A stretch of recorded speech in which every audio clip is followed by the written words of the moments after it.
Hello, Internet! Today we have a closer look at the basics of message passing in graph neural networks in knowledge networks. And last time I showed you for the task of embedding our knowledge network, our graph neural network in a lower dimensional vector space, but that represents all the information that is encoded in the original graph, there's a simple method. We have our nodes here in yellow, 1, 2, 3 nodes. Each node we can attach a certain information to this node. And of course, in DGL, in Deep Graph Library, the Python library I use here, either PyTorch or TensorFlow backbone, we have the information for the node encoded in a tensor. And for each node, we have a tensor. And even the big node here, our main node, has a tensor where all the node features are stored in a mathematical object of a matrix, a tensor, a higher dimensional matrix. Now also in our graph we have edges, and this you see here in blue.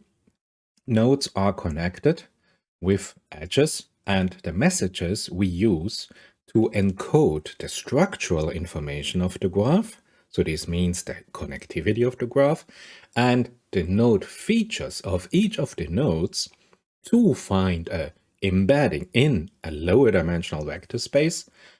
This here shows us that this message passing, we need also the edges, and each edge can have information stored with the edge. And of course, in our case, it is the mathematical object of a tensor, a higher dimensional matrix representation. And sometimes if you come, I don't know, from NLP, you call those data, this information stored in the edges, the weights. Now, we have tensor on the node, a tensor on the edge, a tensor on the node, a tensor on the edge. And of course, we have a tensor for our main node. And now we want to find a mathematical mapping that we map this graph, which consists in a non-Euclidean space, to a lower dimensional Euclidean space, a vector space, where we can have an easier calculation, a faster calculation. So we reduce the complexity, but we keep the information of the structural information and the node information intact. So this is where message passing comes in. Encoding the topological information, we define now for our central node here that we have other nodes that are connected to these nodes. And then we say, okay, so we try to understand the structural information of the graph and the feature information of the nodes by combining them and have a message passed along. And now we are here with DGL, the Deep Graph Library, and we are in chapter 2.1, the official documentation for DGL. And we are talking about message passing APIs. This is to understand in detail what is going on and what features DGL provides for you. So, message passing, and this is the famous update all command, is a high-level API that merges, and now it comes, the message generation, because we have to generate a message that flows along the edges from node to node. Then the message aggregation, because we have multiple nodes that are connected, and a node update in a single call. So, and the node that receives all this information will change. This node will morph. The tensor of this node will modify itself. So if you want, we have three functions: the message generation, the message aggregation, that's happening, of course, here in our main mother node, and then the node update, where you decide, hey, if I have all this message passed, do I want to have a normalization, or do I want to have factorization, whatever? How do I want to alter my tensor, describing here the node features of the node V? Now for the notation, sometimes you see that the source node is called U, then we have an edge that's called E for edge, And then we have a target node, a destination node, V. So just to make you familiar with, this is U, V, E for edge. Sometimes I told you that they call the tensor with the node features for each node H.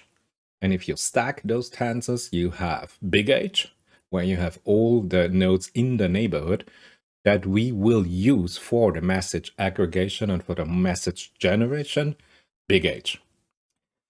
And within our main node, our mother node, all the incoming edges, they provide information. Information flows on those edges. And the kind of information that flows on those edges is a tensor multiplication or a tensor addition. So if you want to encode here the message, let's say we define an environment on our mother node that these two nodes are the most important nodes in the vicinity that we take into consideration. And we say, okay, we want to add the tensor here of this node here with the tensor information encoded in the edge representation. So we have a matrix multiplication of these two tensors. And the result, since the information flows on the edges of our graph, we store here in the in mailbox of our mother node. So there will be a tensor here. Of course, if there are other significant nodes in the vicinity, in our environment that we take into consideration, we do the same here. You say, okay, we have the tensor data H of our node features, we have the tensor weights of our edge, and we can add those, we can multiply those, we can divide it, you can subtract it, whatever operation you want to perform depending on your task. You have a tensor operation going on between these two objects that deliver a new tensor as the result in this mailbox, living here on in the outer sphere of our mother node V. And so each surrounding node brings in some tensor data that is stored temporarily in a mailbox. And now, as you can imagine, we have the message generation function. This is done because, as I told you, to generate the message, we, example, multiply the tensor of the node with the tensor of the edge, and this tensor resulting is stored in the mailbox. So, message aggregation. The next step, the second step is, you have here the mother node with, let's say, 2 mailboxes, 5, 10,000 mailboxes coming in one step. And then you want to use this information in the mailboxes. And now you have that you say, okay, I want to add the contents of mailbox 1 to the content of mailbox 2, or I want to multiply, I want to have a normalization factor, I want whatever you want, you can do it. And this is called the message aggregation. So the content of the message is now aggregated, is now taken into consideration. And if you have this, whatever comes out, let's say we add these two, the content, the tensor of these two tensors, we add these two tensors and we get a resulting tensor. And then we can say, okay, and now we update the node, our mother node, the node update. And this means that the node features that were here before we have these messages coming in, you can now say, okay, the sum of these two mailboxes is a tensor. And this tensor now I want to have times 2. Or I want to divide it by a normalization factor, whatever. So this function that gives you the new feature tensor, if you want, of our mother node V is now performed given the node update function. And all of this is beautifully done for you, programmed for you already in our deep graph library. And this is the reason why I show it to you, because it makes life so much easier. All that I told you is here in this example. This is it. And we are using some functions that are already predefined, pre-encoded for us. So let's start here. The parameters of update all, this is what we have done right now, are a message function, a reduce function, and an update function. Those are our 3 functions. One can call update function outside of update all And actually, DGL recommends this approach since the update function can be written as a pure tensor operation to make the code concise. Okay, if DGL recommends it, let's follow this example. So what we have our update all, but now we have the first two functions in our update all. Now the first function here, as you can see, is a function that is provided by DGL. So it's dgl.function. And now comes a specific message function. And this is u multiply e. Remember, u was the shortcode for our source node. E was for our edge. So we multiply the feature tensor. This is our tensor h. Now it's called ft. Sorry, h or ft or whatever notation. With a, where a is our add feature tensor. So this tensor here encoded the node features, and this tensor here encoding the edge feature. We have a multiplication between u and e, u mul e, and this is predefined for us, and this generates our message m for message. So we get a result. This is a tensor, and this tensor, of course, is stored here in our mailbox. And then the second function here is now the reduce function, where you say, okay, I take now all the messages I sum up, for example, here all the messages. So the tensor in mailbox 1 plus the tensor in mailbox 2 plus whatever. And then I get a new feature node. And this feature node is stored. And then I told you, you have to now alter, to modify, to morph the original tensor representation of our mother node V, given the information of the structural information and the node features of our nodes in the vicinity, because again, the goal is to map this non-Euclidean graph structure into a lower dimensional Euclidean vector space where we can apply our dot product for a fast computation. So we reduce the complexity and the dimensionality of our representation of our graph. And our third function is here.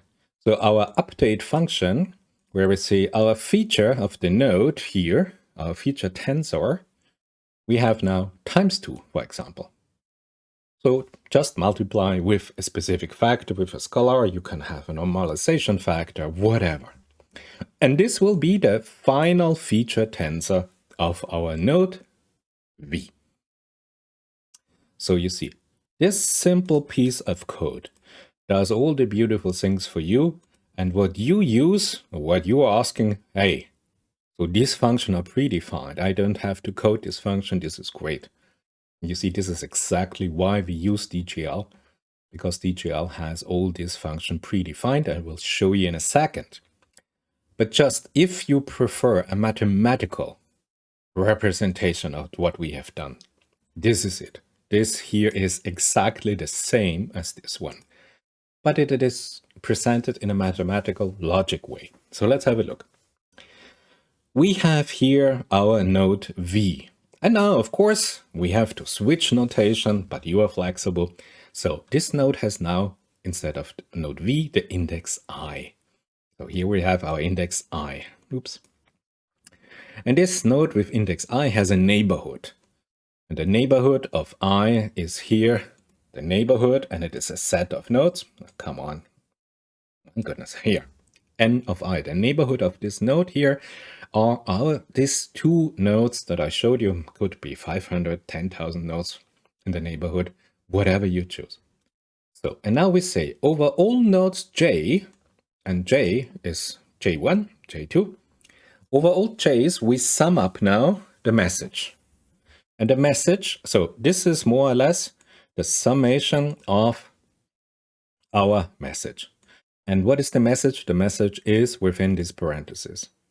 We have now, if you want, a covariant presentation of a matrix multiplication. We use A because Aij, remember A are the edge features. So this is our tensor, and our tensor is specific for the node I. This is, you remember, this is our node I, this is our node J. So A, I, and J, so exactly for this add feature, so this tensor only, and not this one, just this tensor here, Aij, we multiply now with the feature vector, with the feature tensor, make it more precise, multidimensional, feature tensor of the node J. So we have this tensor here, this is Aij, and this tensor here, this is our feature tensor of the node J. So we multiply this tensor with this tensor. These two tensors now are multiplied. And this creates our message. And you see it's exactly the same what I showed you 5 minutes ago.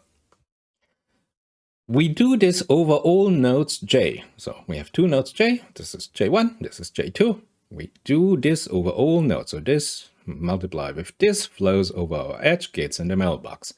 We multiply this with this, flows over the edge. E gets in our mailbox. We sum up, so we sum up the contents of the mailbox. This is a sum now, could be different operation, but for now it's a sum. Like we have here, the sum of our message.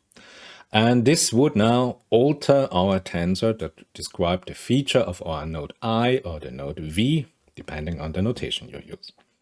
And then you say, okay, I have a normation factor, I want to say times 2.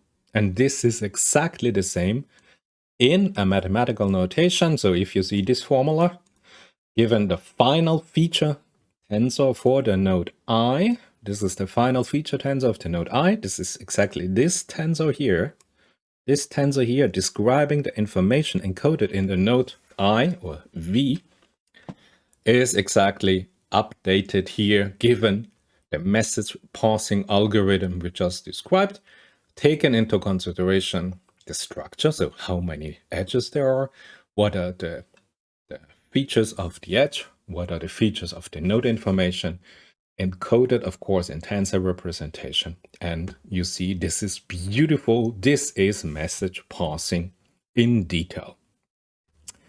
And now you might say, hey, that's great. So hold on a sec. This function here, this are predefined function. Where do I find them? I will find them. And good news, those predefined functions are, as you can see here, the message function. If you go in the API of the Deep Graph library, you have all the message function available. And you can see, well, then's sake, there are quite a lot of them. Now we had what we had. U multiply with E. So U multiply with E, here it is. Yeah, great. U multiply with E. So you see, this is a DGL within our DGL library, either on PyTorch or TensorFlow. We have a function predefined for us, and this is exactly the U multiply E function. And what it does tells us built-in message function that computes a message on an edge. We know information, the message information runs on an edge from node to node by performing element-wise multiplication, yes, between the features of U, you remember U, the feature tensor here, this is our tensor U, of U, and E, the features of U and E, so we multiply these two tensors here, have the same shape. Yes, of course. You remember tensor multiplication, if the dimensionality of the tensors is different, you run into trouble. Otherwise, it first broadcasts the features to a new shape and performs element-wise operation. The beautiful thing here is this code is optimized for years. This is a gorgeous code, so please use the predefined function. But as you can see, you do not have to use the multiplication. You can use here, you add here, or you subtract here, you divide here. You can use all this predefined function to build your own message generating tensor, your own structure. And I want to show you here, and this is the last part because we're already at 19 minutes, heaven's sake. The built-in function provided by DGL, it's beautiful, and given the compatibility Let's have a look at this, and I'll make it a little bit bigger for you. Can you see this? Yes. Can I reduce this? No. Okay. So here we go. We have DGL, we have PyTorch, we have imported our functions. They are now, instead of DGL function, we just have an FN. We have our DGL graph. I showed this in the last time. And I showed you that we have the end data, the node data generation, and the edge data generation. And this is called H. So here we are, tensor H, and this is called with the E data, the edge data, W for weight. So we see this is beautiful. Now we say we have a random generation, and each node has a feature size 10, and each edge has a feature size 1. And now it gives us two options. We have our update all function that I showed you. And remember, we are still here at the homogeneous graph and not at the heterogeneous graph. I can show you this in the very last section because it will be a little bit more complicated. But from our three function, we have now function 1. This is the message generating function. And then we have the message aggregation function. And you can see here, we have simple a copy U. So the message that is sent along this particular edge is simply a copy of our tensor U from the node U. And the summation that's going on is simply a sum of the messages. So we just sum up here. So we collect features from source nodes and aggregate them in the destination nodes. Now, another option would be, like we did, U multiply E. This is what I just showed you, that you have here your node feature tensor H, you have your edge tensor W or weight, and you multiply them and you create the message M. And then you take now not the sum, but you decide to go for the maximum of the message M, and you define an H max. So you see, you have the freedom to construct your message passing protocol, your code, in a way that is really, really flexible. Look at all the functions you can have between the nodes, between the information encoded in the edges. That is also a tensor, so you have tensor multiplication to the extreme. But as I told you, watch out for, since in the broadcasting, the dimensionality. If we have here the node data 10 and the edge data in 1, the valid broadcasting between the feature shapes 10 and 1 with a multiplication, great. Now, if you have now the feature shape 5, 10, and 10, you can have a multiplication between the feature shape 5, 10, and 10, great, works out. But if you have a different, you will run into trouble if the dimensions of the matrix multiplication do not stick up, if do not perform. So it is not okay. We have some invalid broadcasting. And this goes on. You have to watch out for this. So a binary message function here in a summary. This is it. These are all the functions you can use to construct your own particular message function.